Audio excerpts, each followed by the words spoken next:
अब यहाँ पर एक ऐसा सवाल आता है जो बहुत से लोगों के मन में उठता है कि क्या पांडवों ने और श्री राम ने भी मांस खाया हो? कि पांडव मांस खाते थे या नहीं खाते थे महाभारत के अंदर में। तो इस वीडियो के अंदर में वो जिस जिस सोर्स के बारे में बात कर रहा है और जो आर्टिकल दिखा रहा है उसी के बारे में हम चर्चा करेंगे। मतलब मैं अपने ओर से कुछ ऐड करके नहीं ला रहा हूं, मैं खुद कंफ्यूज हूं कि किसको मानूं, इसको मानूं या इसको मानूं। ठीक है, तो शुरू से लेकर के शुरू करेंगे तो समझने की कोशिश कीजिएगा। सारा चीज, बहुत सारी चीजें मैं लेकर के आया हूं ताकि आपको दिखा पाऊं। ठीक है, तो वीडियो का जो स्टार्टिंग पार्ट है वो ये है और आप इस वीडियो को थोड़ा सा देख लीजिए। हमें यहाँ पर गैस करने की जरूरत नहीं है। महाभारत में वन पर्व के अध्याय 256 पर जरा नजर डालिए। युधिष्ठिर को एक सपना आता है जिसमें कुछ हिरण उनके पास आते हैं और कहते हैं कि उनके भाइयों ने इतने सारे हिरणों को मार डाला। और वीडियो में यह कहा जा रहा है कि महाभारत के अंदर में जो वर्ण पर्व है उसके अंदर में जो सेक्शन यानी कि जो अध्याय 256 है उसके अंदर में ऐसा कहा जा रहा है कि युधिष्ठिर को एक दिन सपना आता है, सपना ऐसे ही कुछ, और 2-4 हिरण आते हैं और वो कहते हैं कि मेरे जितने भी हिरण पूरे के पूरे प्रजाति है वो सारे के सारे आप लोगों ने नष्ट कर दिए हैं।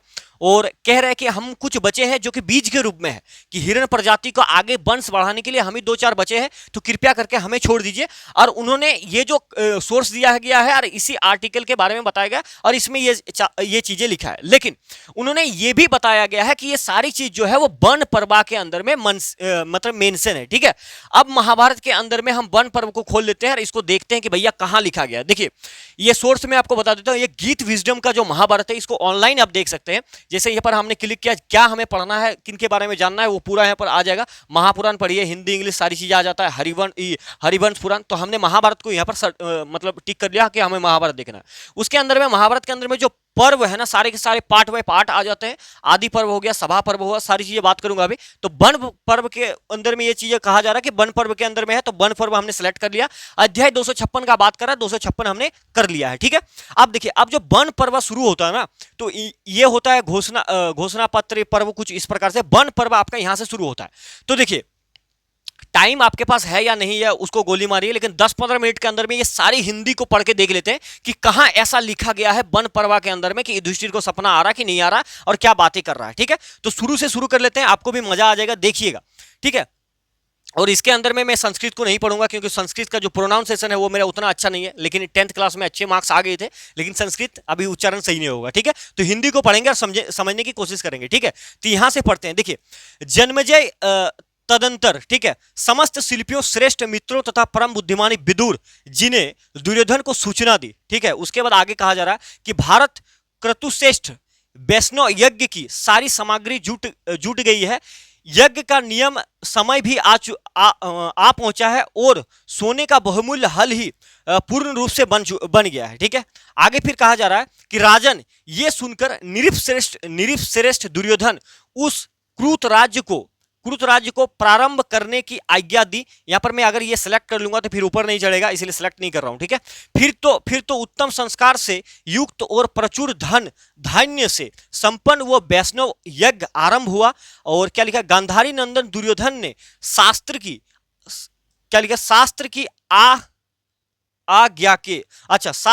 आज्ञा के अनुसार विधि पूर्वक उस यज्ञ की दीक्षा ली और धृतराष्ट्र, महासस्वी, विदुर, भीष्म, द्रोण, कृपाचार्य, कर्ण तथा यशस्विनी गंधारी को यह यज्ञ से बड़ी प्रसन्नता हुई है। ठीक है, वो एक यज्ञ का बात कर रहा है, इसके बारे में यह सारी चीजें चल रहा है। थोड़ा सा आगे बढ़ते हैं कि कहां तक हमने पढ़ लिया, हमने यहां तक पढ़ा। अब यहां पर देखिए, राजेंद्र तदंतर समस्त भूपालों तथा ब्राह्मणों के नियम क्या लिखा है, निमंत्रण करने के लिए बहुत से शीघ्रगामी दूत भेजे हैं। मतलब निमंत्रण, यज्ञ हो रहा तो दूत भेजने की बात हो रहा है। ठीक है, दूतगण तेज चलने वाले वाहनों पर सवार हो जिन्हें जैसी आज्ञा मिली थी उनके अनुसार कर्तव्य पालन के लिए परिस्थित हुए हैं। ठीक है, उन्होंने एक जाते हुए दूसरे ये क्या लिखा है, दुशासन ने, मतलब वही लिखा है दुशासन ने कहा। ठीक है, कि गच्छ, ये तो संस्कृत हो गया, तुम शीघ्रता पूर्वक द्वैत वन में जाओ और पापात्मा पांडवों तथा उन वन में रहने वाले ब्राह्मणों को यथोचित रीति से निमंत्रण दे आओ। ये कहा जा रहा है कि भैया पांडव वन में है, आप जाइए और जाकर के उनको निमंत्रण दे करके आइए, ये कहा जा रहा है। उसके बाद देखिए आगे क्या हो रहा है, आगे ये हो रहा भाई साहब कि उस दूत ने समस्त पांडवों के पास जाकर प्रणाम किया और इस प्रकार कहा कि महाराज, कुरुकुल के श्रेष्ठ पुरुष निरपति शिरोमणि दुर्योधन अपने पराक्रम से अतुल धनराशि प्राप्त कर एक यज्ञ कर रहे हैं, उसमें विभिन्न स्थानों से बहुत से राजा और ब्राह्मण पधार रहे हैं। ठीक है, अब नेक्स्ट पेज पर जाते हैं, या इधर से आपका नेक्स्ट पेज हो जाएगा। तो यहाँ से आप पेज को भी आगे कर सकते हैं, इस चीज को मोबाइल पे भी आप पढ़ सकते हैं। ठीक है, तो एक पेज आगे करते हैं और आगे ये खुल चुका है। ठीक है, अब देखिए क्या कह रहा है कि राजन महामना दुशासन ने मुझे आपके पास भेजा है और जननायक महाराज दुर्योधन आप लोगों को उस यज्ञ में बुला रहे हैं। आप लोग चल के राजा को मनोवांछित उस यज्ञ का दर्शन कीजिए। और ये कुछ इमेज यहाँ पर लगा हुआ है। अब ठीक है, और आगे देखते हैं आगे क्या कह रहा है कि दूत का ये कथन सुन करके, मतलब जो दूत आया था उनको बताने के लिए कि भैया आपको बुला रहे हैं, दुर्योधन यज्ञ कर रहे हैं, तो उनको क्या कह रहा समझ रहे हैं। ठीक है, दूध का यह कथन सुन करके राजाओं में सिंह के समान महाराज युधिष्ठिर इस प्रकार उत्तर दिया कि सौभाग्य की बात है कि पूर्वजों की कीर्ति बढ़ाने वाले राजा दुर्योधन श्रेष्ठ यज्ञ के द्वारा भगवान का यजन कर रहे हैं। ठीक है, यजन कर रहे हैं। और आगे फिर कहा जा रहा है कि हम भी उस यज्ञ में चलते, परंतु इस समय यह किसी तरह संभव नहीं है। हमें 13 वर्ष तक वन में रहने की अपनी प्रतिज्ञा का पालन करना है। उसके बाद कहा जा रहा है कि प्रतिज्ञा का पालन करना है 13 वर्ष तक। धर्मराज की यह बात सुन करके भीमसेन दूत से इस प्रकार कहा कि दूत तुम राजा दुर्योधन से जाकर यह कह देना। क्या कहने की कहा जा रहा है देखिए। ठीक है, यह कह देना कि सम्राट धर्मराज युधिष्ठिर 13 वर्ष बीतने के पश्चात उस समय वहां पधारेंगे, जबकि रण यज्ञ में अस्त्र शस्त्रों द्वारा प्रज्वलित की हुई उषा अग्नि में वे तुम्हारी आहुति देंगे। जब रोष की आग में जलते हुए धृतराष्ट्र के पुत्रों पर पांडव अपने क्रोध रूपी धी की आहुति डालने को उद्यत होंगे, उस समय में भीमसेन वहां पदार्पण करूंगा। ठीक है, ये सारी चीजें कहा जा रहा है, मतलब गुस्सा होकर उनको बता रहा। राजन शेष पांडवों ने कोई अप्रिय वचन नहीं कहा। दूत ने भी लौटकर दुर्योधन सब समाचार ठीक बात की, मतलब दूसरा पांडव ने कुछ नहीं कहा था, सिर्फ भीम ने कहा था। और ये सारी चीजें दुर्योधन को बता देते हैं। आगे देखिए, आगे कह रहा कि महाभाग तदंतर विभिन्न देश के अधिपति नरेश श्रेष्ठ भूपाल तथा ब्राह्मण दुर्योधन की राजधानी हस्तिनापुर में आए। ठीक है, उन सबकी शास्त्रीय विधि से यथोचित सेवा पूजा की गई। इनमें वे नरेश गण अत्यंत प्रसन्न हो मन ही मन आनंद का अनुभव करने लगे। आगे देखिए, राजेंद्र समस्त कौरवों से घिरे हुए धृतराष्ट्र को भी बड़ा हर्ष हुआ। उन्होंने विदुर से कहा कि भैया शीघ्र ऐसी व्यवस्था करो जिससे यह यज्ञ मंडप पधारे, ये सभी लोगों को खान पान से संतुष्ट एवं सुखी हो। ठीक है, ये सारी चीजें लिख रहा, यहां लिख रहा है सत्र दमन जन्मेजय धर्मराज एवं विद्वान विदुर जी ने सब मनुष्यों की ठीक संख्या ज्ञान करके उन सब का यथोचित स्वागत सत्कार किया। जो लोग आए थे उन सभी लोगों का भव्य स्वागत हो गया है। अब देखिए, वे बड़े हर्ष के साथ सभी अतिथियों उत्तर भक्ष पेय अन्न पान सुगंधित पुष्प आहार तथा नाना प्रकार के वस्त्र देने लगे। खाने पीने का बात क्या हो रहा है कि वे बड़े हर्ष के साथ सभी अतिथियों का उत्तम भक्ष पेय अन्न पान सुगंधित पुष्प आहार तथा नाना प्रकार के वस्त्र देने लगे। ठीक है, ये कहा जा रहा। अगला पेज पर अगर आएंगे तो देखते हैं क्या होता है। अगला पेज पर यह है, अब ये जो वन पर्व है यहां से खत्म हो जाता है, यहां से घोषणा पत्र आ जाता है, यहां से वन पर्व जो है वो खत्म हो जाता है। तो अभी तक आपने वन पर्व के अंदर में हमने देखा उस तरीके की कोई भी चीजें नहीं है, और जो सोर्स उन्होंने दिखाया वो मैंने आपको शुरू में दिखा चुका हूं। ठीक है, अब देखिए अगला बात क्या हो रहा है। और महाभारत के उद्योग पर्व अध्याय 58 श्लोक 5 का, जहां संजय कहते हैं कि उन्होंने कृष्ण और अर्जुन को चंदन का लेप लगाए हुए, फूलों की माला पहने हुए और मधवासव पीते हुए देखा हो रहा है। वो कह रहे हैं कि उद्योग पर्व अध्याय 58 श्लोक नंबर 5 में क्या कहा जा रहा है, इसको भी आपको दिखाते हैं। वो कह रहे हैं कि जो देखा गया है कुछ में, तो मैं आपको वहां पर लेकर के चलता हूं और उसी चीज को खोल पर्व का अध्याय नंबर 58 यानी कि 59 के अंदर में जो श्लोक कहा जा रहा है, जो श्लोक 5 उन्होंने दिखा रखा, उस श्लोक के बारे में बात कर रहे हैं। तो यहां पर क्या कहा जा रहा है, इसको थोड़ा सा समझ लेते हैं। यहां पर कहा जा रहा है कि ये दोनों मित्र, वहां पर कहा था कि मधुवास वक्ष मतलब पान कर रहे हैं, मधुवास। अब बताऊंगा, ये मैंने सारी चीज चैट जीपीटी से निकाल रखा है कि इसका मतलब क्या होता नहीं होता, सारी चीज बताऊंगा, ठीक है। देखिए, वे दोनों मित्र मधुर पे पीकर आनंद विभोर, दोनों मित्र का मतलब अर्जुन और कृष्ण का बात किया जा रहा है, हो रहे थे। उन दोनों के क्या लिखा, श्री अंग चंदन से चर्चित थे। वे सुंदर वस्त्र और मनोहर पुष्पमाला धारण करके दिव्य आभूषण से विभूषित थे। ये चीज कहा गया श्लोक के अंदर में, ठीक है। अब इनका थोड़ा सा हिंदी में मतलब समझ लेते हैं। ये जब श्लोक हमने देखा, हमने पढ़ा, उसका स्क्रीनशॉट लिया, फिर चैट जीपीटी से बातचीत में थोड़ी सी करा, देखना चाहिए, जानना चाहिए कि क्या कुछ मैटर है, ठीक है। तो ये देखिए, अब देखिए ये जो कहा जा रहा है, इस श्लोक को मैंने यहां पर लिखा है, सरल हिंदी भाषा में समझने की कोशिश करते हैं, ठीक है। सरल हिंदी भाषा में वही श्लोक है। यह श्लोक बताता है कि दोनों मित्र यानी कि कृष्ण और अर्जुन बहुत ही मधुर बातें करते हुए, एक दूसरे से प्रेम पूर्वक संवाद करते हुए अत्यंत आनंदित हो रहे हैं, और उनके शरीर पर चंदन का लेप लगा हुआ था, जिसमें वे बहुत शीतल और सुगंधित लग रहे थे। वे सुंदर वस्त्र और मनोहर फूलों की मालाएं पहने हुए थे और दिव्य आभूषण से सुसज्जित थे, ठीक है। उनकी पूरी छवि बहुत ही आकर्षक, तेजस्वी और मन मोह लेने वाली थी, ठीक है। तो जिसने भी कहा है, मतलब ये कहा है, ऊपर पढ़ेंगे तो आपको पता लग जाएगा, मैं डायरेक्ट आपको श्लोक पे लेके चला हूं, ठीक है। आगे देखिए, आगे कहा जा रहा है कि उसका अगर भावार्थ देखेंगे, उसी श्लोक का गहराई से समझेंगे, तब क्या कह रहा है कि मित्रता का जो आनंद है, वो कह रहा है कि यह श्लोक दिखाता है कि सच्चे मित्र एक दूसरे के साथ समय बिताकर बहुत खुश रहते हैं, ठीक है। अपने डेली जीवन में आपका जो बहुत पसंदीदा दोस्त है, उसके साथ जब भी आप मिलते हो तो सारी गम भूल जाते हो, वही चीज है। आध्यात्मिक सौंदर्य क्या है? आध्यात्मिक सौंदर्य कह रहा है कि चंदन वस्त्र और आभूषण केवल बाहरी सजावट नहीं, बल्कि यह उनकी दिव्यता और उच्चता को दर्शाते हैं। आनंदमय स्थिति जो है, दोनों मित्र पूरी तरह से आनंद में डूबे हुए हैं, जैसे कोई चिंता ही ना हो। तो ये चीज आनंदमय के बारे में बात कर रहा है। अब उसके अंदर में जो श्लोक के अनुसार जो मधु से कोई जी पदार्थ का बात कर रहा है, उसका भी बात करेंगे, चिंता मत कीजिए। श्लोक के अनुसार गहरा मतलब और भी यहां पर हमने निकाला है कि यहां जो मधुर पेय का बात किया जा रहा है, वो केवल पानी का चीज नहीं है, बल्कि आनंद और सुख का प्रतीक भी है, ठीक है।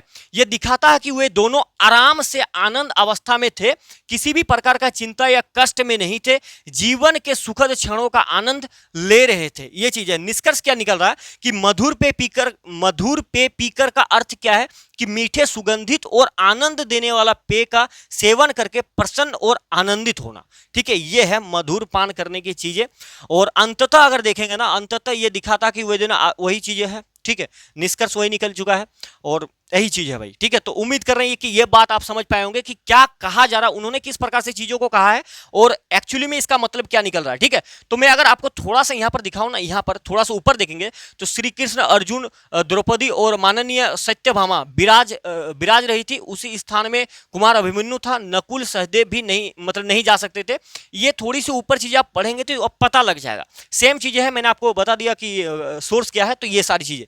दूसरा, तीसरा नंबर, और अर्जुन की अपनी कसम देखिए, द्रोण पर्व चैप्टर 73। जब अर्जुन जयद्रथ से लड़ने जाते हैं तो वो कहते हैं कि अगर मैं कल तक जयद्रथ का वध नहीं कर पाता तो मेरा भी वही हश्र हो जो उनका होता है, जो अपने माँ या बाप की हत्या करते हैं, या किसी ब्राह्मण की हत्या करते हैं, या किसी के बारे में गलत बोलते हैं, या खीर अथवा मांस खाते हैं देवताओं को भोग लगाए बिना। समझ रहे हो दोस्तों, अर्जुन ये नहीं कह रहे कि मांस खाना पाप है, वो ये कह रहे हैं कि देवताओं को भोग लगाए बिना मांस खाना गलत है। अब जो है द्रोण पर्व के अंदर में कहा जा रहा है कि द्रोण पर्व के अंदर में अध्याय 73 के अंदर में अर्जुन का बातचीत किया गया है। अर्जुन जो है वो जयद्रथ को मारने से पहले एक तपस्या करते हैं, तपस्या ने संकल्प लेते हैं कि अगर मैं जयद्रथ को नहीं मार पाऊंगा तो मेरे साथ में ऐसी लोग जो है, जो दूसरे लोगों का बदनामी करता है, उसके साथ जो मतलब नरक वाली चीजें होता है, वो मेरे साथ हो जाए। और वो पूरा चीजें लिख रहा है। तो यहां पर देखिए कि वो क्या कह रहे हैं, थोड़ा सा समझने की कोशिश कीजिएगा। ये पूरा वो चीजें है जिसकी बात करा जा रहा है, ठीक है, द्रोण पर्व का ही है, ठीक है। तो देखिए, अब उनका जो है शपथ लेने से पहले की बातचीत है। देखिए, माता पिता का हत्या करने वाले लोग जो लोक प्राप्त होते हैं,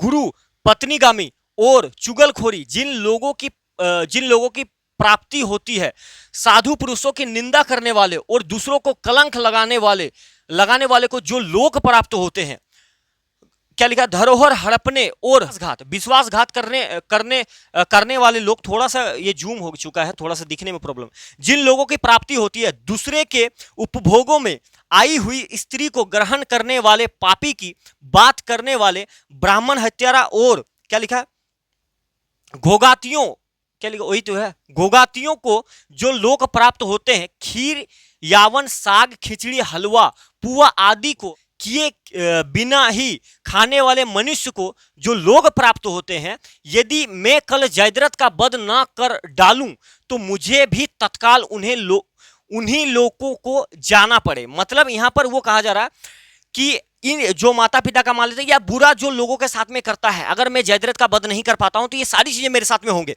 अब इसी चीज को राठी भाई ने ऐसे समझा दिया कि वो, तो यहां पर राठी भाई मतलब ये कह रहे हैं कि अगर भगवान को बिना खाना अर्पित किए जो खाते हैं वो पाप लगते हैं, और वहां पर थोड़ा सा मांस की बात कर दिया है।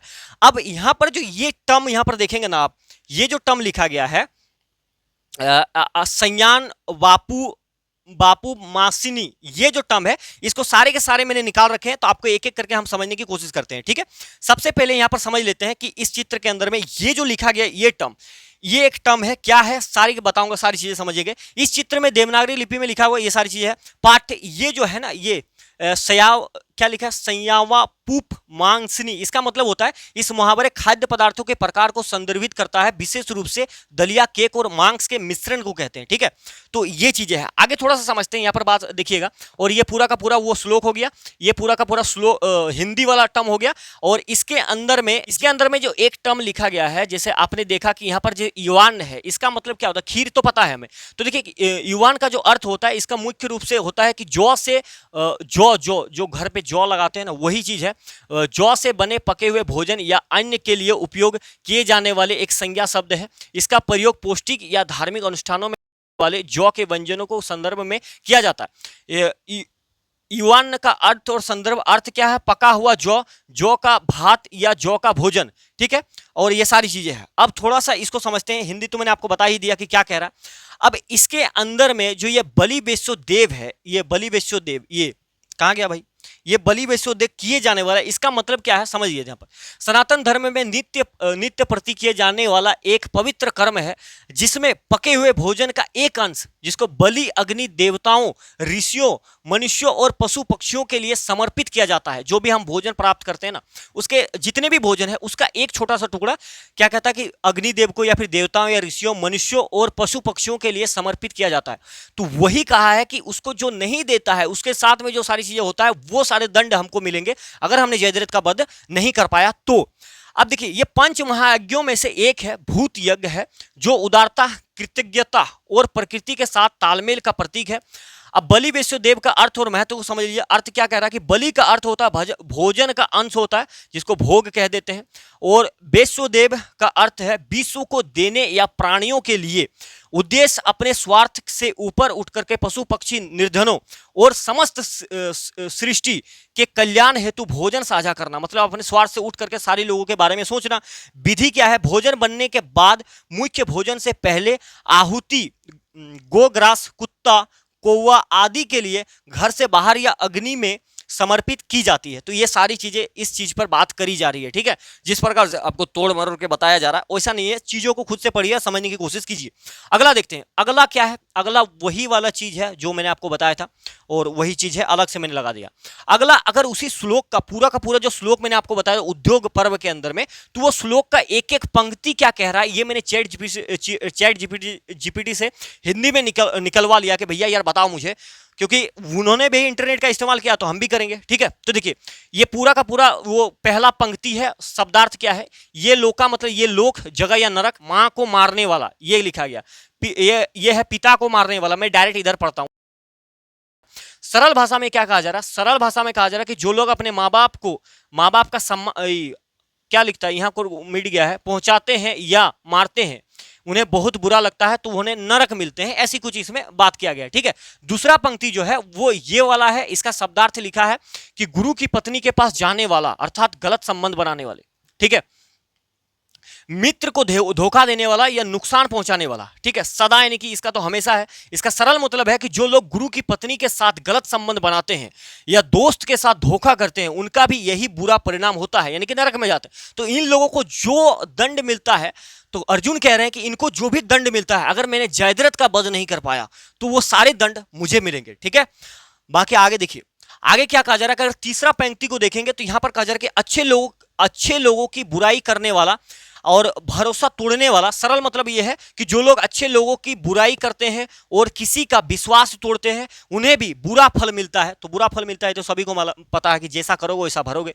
उसके बाद चौथा पंक्ति क्या है भाई, चौथा पंक्ति में ये लिखा गया, ये वाला है, इसका मतलब है कि घर की चीजें चोरी करने वाला, ठीक है, गायों को मारने वाला। सरल मतलब क्या है कि जो लोग चोरी करते हैं और गायों को मारते हैं और वे भी पाप के भागी है, ठीक है। आगे थोड़ा सा देखते हैं अगला क्या है। पांचवा पंक्ति जो है वो ऐसा है कि पायंस का मतलब खीर होता है, दलिया खिचड़ी जो खाने की बात कर रहा है, सांख मतलब सब्जी होता है, भक्ष्यंती मतलब होता है खाते, भक्ष्यंती खाते हैं, ठीक है। तो खीर दलिया खिचड़ी सब्जी खाते हैं। जो लोग बिना भगवान को अर्पित किए भोग लगाए बिना खाना खा लेते हैं। यहां उसके बाद यह है कि छठी पंक्ति में जो कहा जा रहा है वो श्याम पूप मांस, इसमें लिखा गया है कि तरह तरह के पकवान और मांस, और यहां पर लिखे है बुरे लोगों के। सरल मतलब जो है वो जो लोग बुरे काम करते हैं और भोग विलास में लगे रहते हैं वे सब इसी श्रेणी में आते हैं। तो यहां पर मांस का बात किया गया है, ठीक है। लेकिन ऐसा जरूरी नहीं कि वो लोग खाते हैं, ये चीज जिक्र नहीं किया गया। वो शायद अर्जुन का कहने का, शायद मैं जहां तक समझ पा रहा हूं वो ये कह रहे हैं कि जो मांस का सेवन करते हैं और उनको जो दंड मिलता है वो सारी दंड मुझे भी मिले, शायद ये चीजें हो सकता है।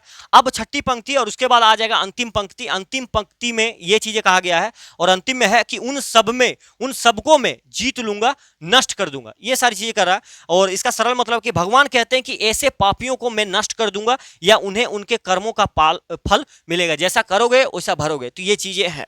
तो यहां तक की सारी चीजें मैंने आपको बताई, ये उद्योग पर्व के अंदर में कहा जा रहा है। उसके बाद बृहदारण्यक उपनिषद के चैप्टर 6 सेक्शन 4 में श्लोक 18 को भी देख लीजिए। बताया गया है कि अगर कोई विद्वान पुत्र चाहता है तो उसे एक विगरस बैल के मांस के साथ पके हुए चावल खाने चाहिए। उसे और उसकी पत्नी को ये घी के साथ खाना चाहिए। अरण्यक उपनिषद है, उसके अंदर में कहा जा रहा है कि अगर आपको कोई मतलब एक पुत्र चाहिए तो उसके लिए एक विशेष जो है भोजन के लिए बताया जा रहा है। उसमें बैल उल का भोजन का उन्होंने बात किया है और ये मैंने खोल दिया है जो बृहदारण्यक उपनिषद है और उसका जो श्लोक है, आप श्लोक को मैं आपको बता देता हूँ, श्लोक यहाँ पर दिखा देता हूँ ताकि आपको समझ में आएगा कि श्लोक बिल्कुल हूबहू श्लोक ही है, श्लोक में कोई चेंज नहीं है, ठीक है। श्लोक देखिए, श्लोक को मिलाइएगा। जिस वीडियो के अंदर में श्लोक की बातें कहा जा रहा है वो बृहदारण्यक उपनिषद, ठीक है, चैप्टर नंबर 6 सेक्शन 4 और श्लोक नंबर 18 और श्लोक ये है और इसके अंदर में ये चीजें कहा जा रहा है कि अगर आपको कुछ चाहिए तो इस प्रकार का बुल का मीट आप घी के साथ में, भात के साथ में ये खा रहे हैं, ये बता रहा। अब इसी श्लोक का जो उपनिषद वाले पीडीएफ है, यही श्लोक है, मिला लीजिएगा, ठीक है। जो पीडीएफ है उसके अंदर में इसका ट्रांसलेट क्या किया गया है, देखिए आप, ये वाला श्लोक है, ठीक है, ये वाला श्लोक है और ये वाला उसका जो है वो हिंदी में मतलब निकाल रहा है, उत्तर निकल रहा है कि जो चाहता है कि मेरा पुत्र प्रख्यात पंडित विद्वान की सभा में निर्भय प्रवेश करने वाला तथा श्रवण सुखद वाणी बोलने वाला हो, संपूर्ण वेदों का स्वाध्याय करे और पूरे 100 वर्षों तक जीवित रहे, वो पुरुष और उनकी पत्नी औषधियों का गूदा और चावल उनमें घी मिलाकर खाएं, इससे वे उक्त योग्यता वाले पुत्र को जन्म देने में समर्थ होते हैं। उक्षा अथवा ऋषभ नामक औषधि के गूदे को साथ खाने का नियम है। यहाँ पर उक्षा अथवा ऋषभ ये दो औषधि का बात किया जा रहा है, ये खाने पीने का बात करा। अब मुझे ये समझ में नहीं आ रहा भाई साहब कि मैं किनको मानूं। मैं ये जो भाई साहब कह रहे हैं कि इस सोर्स के बारे में इन्होंने जो मतलब वही आपका श्लोक है और उसका इन्होंने इंग्लिश में ट्रांसलेट किया है और इधर जब मैं देख रहा हूं यहाँ पे वही बृहद उपनिषद का पीडीएफ और वही चीज सेम चीज, तो यहाँ पर हिंदी में कुछ और उच्चारण आ रहे हैं, मतलब उसका मतलब कुछ और मीनिंग निकल करके आ रहा है। तो यही चीजें कंफ्यूज है। अगर आपने इस वीडियो को भी यहाँ तक अब देख चुके हैं तो आप हो सकता है कि इस वीडियो को थोड़ा सा शेयर कर दीजिएगा ताकि लोगों को भी पता चले कि भैया क्या सच्चाई है और क्या सच्चाई नहीं है।